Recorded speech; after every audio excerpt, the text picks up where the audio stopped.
I think was Tom Stoppard. I read an interview with Tom Stoppard, or maybe it was an interview with Mike Nichols quoting Tom Stoppard, something like this.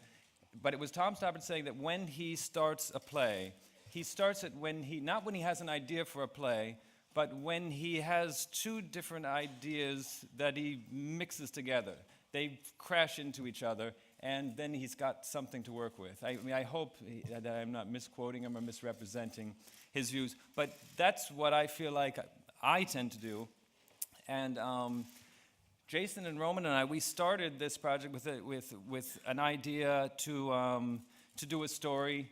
I mean, it doesn't sound like a great pitch, probably, but to do a movie about some dogs abandoned on a garbage dump, a pack of dogs who live on garbage. But we had also been talking for some years about wanting to do something in Japan or about Japan, something related to our shared love of Japanese cinema, especially Kurosawa. And so in a way, the story could have taken place anywhere, but the thing that made it come to life for us was when we decided this should be in a sort of fantasy version of Japan.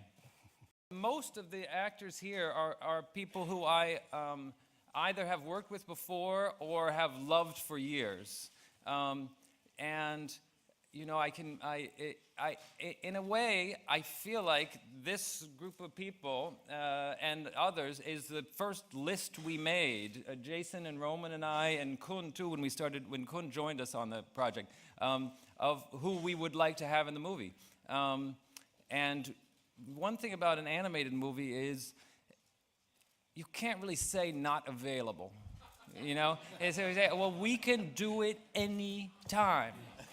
Anytime at all. We can do it at your house. We can do it any hour of the day. And there's just no excuse. And so that helped. And Bill, you take over the next part? Well, that was my part of it, the not available thing. I did not have that option. And as far as being just a voice, I'm all cranked up on chocolate and a little bit of champagne right now. I'm going to say that being a voice with this group is a little bit like being in the We Are the World video.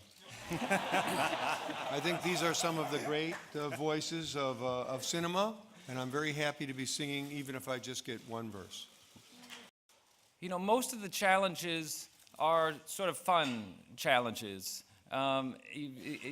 When you have a problem, I mean, there are odd things sometimes that happen in animation. I mean, the big challenge is, can we make a good story? Can we make a good script? Can we make it sort of where we feel like it works?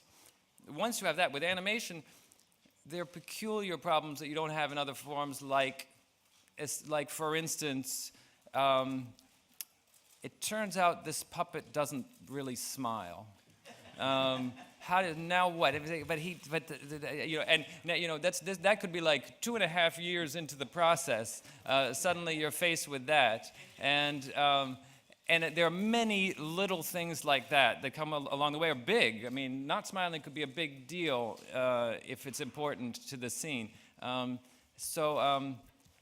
then there's always a way around it. There's always some solution. You have no choice. You figure out a way. Early in the process, we said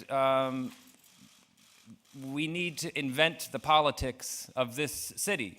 There's something, we knew that we had a mayor, and we knew there was something happening politically, and it's sort of, you know, it's where the story came from. It's what happens in the movie. It's all, you know, it's our fantasy of the politics of this made-up place in Japan. But then, because we've been working on this movie a long time, the world began to change in the movie, and we often said, that seems kind of right for the moment. You know, maybe there were tiny places along the way where we were getting new inspirations from real life that were finding their way into the movie. But at the same time, I would say, you know, as I say, it was a story that we sort of felt could happen anywhere, and it could happen at any time.